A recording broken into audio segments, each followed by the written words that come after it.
ஆளும் கட்சி திமுக உங்களுக்கு கொஞ்சம் கூட மனசாட்சிங்கிறதே இல்லையா? அரியலூர் மாவட்டத்தில இப்போ மகளிர் மாநாடு நடந்துச்சு. அதுக்கு அவ்வளோ பஸ் விட்றீங்க பெண்களுக்கு.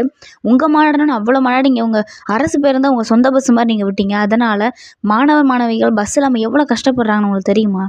அதுவும் இல்லாம உங்க மகளிர் மாநாட்டுக்கு இப்போ வரவங்கள ஏதோ பாத யாத்திரை நடக்க வச்சுட்டு பார்க்குறீங்க. மக்களே இத கொஞ்சம் பாருங்க. கஷ்டப்பட்டு வண்டி கிடைக்காத நடந்து போறோம். யாருமே ஏத்தல. அழுதுகிட்டே ஓடுறோம். எல்லாம் இவங்கனால தானே ரோடு போட்டு அப்பதான் நாங்க போவோம் அந்த இடத்துக்கு. இந்த மாதிரி ஸ்கூல் வீட்டுக்கு போகும்போது 7 மணி அவர் வீட்டுக்கு போகும்போது பின்னாடி 4-5 பயலுக்கு வண்டியில டெய்லி வம்பிழுத்திட்டு இருக்காங்க. டெய்லி பனிஷ்மெண்ட் லேட்டா போய் டெய்லி பனிஷ்மெண்ட் வாங்குறது எங்களுக்கு தேவையா? பஸ் 9 மாசம் ஆச்சு பஸ் நாங்க டெய்லி நடந்துதான் போறோம். நாங்க டெய்லி வண்டி கிடைக்காட்டி அன்னைக்கு நடந்தே போனோம். யாருமே எதுவுமே கேட்கல. பார்த்து சிரிக்கிறாங்க ரோட்ல எல்லாரும். அழுதுகிட்டே நடந்து போனோம். யார் அப்போதைக்கு எதுவும் கேட்காதுங்க. இப்ப அதுக்கு வந்துருச்சு அவங்களுக்கு. குடுக்குன்னு ஓடுறோம் 1 கிலோமீட்டர் ஸ்கூலுக்கு.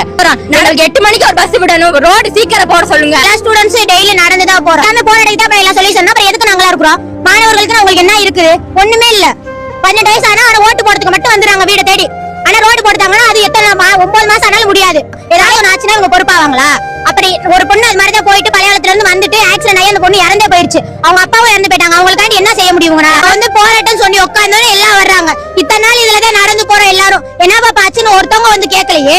தென்னந்தோப்பு இருக்கிறனால எல்லாம் சரக்கு வாங்கிட்டு வந்து அங்கிட்ட வச்சு அடிக்கிறாங்க, வம்பளுக்குறாங்க. அதுல நடந்து வரும்போது நாங்க மட்டும் தான் நடந்து போறோம். பின்னாடி யாரும் துணைக்கு வரதும் இல்லைங்க. பின்னாடி அதனால எங்களுக்கு பஸ் வேணும்.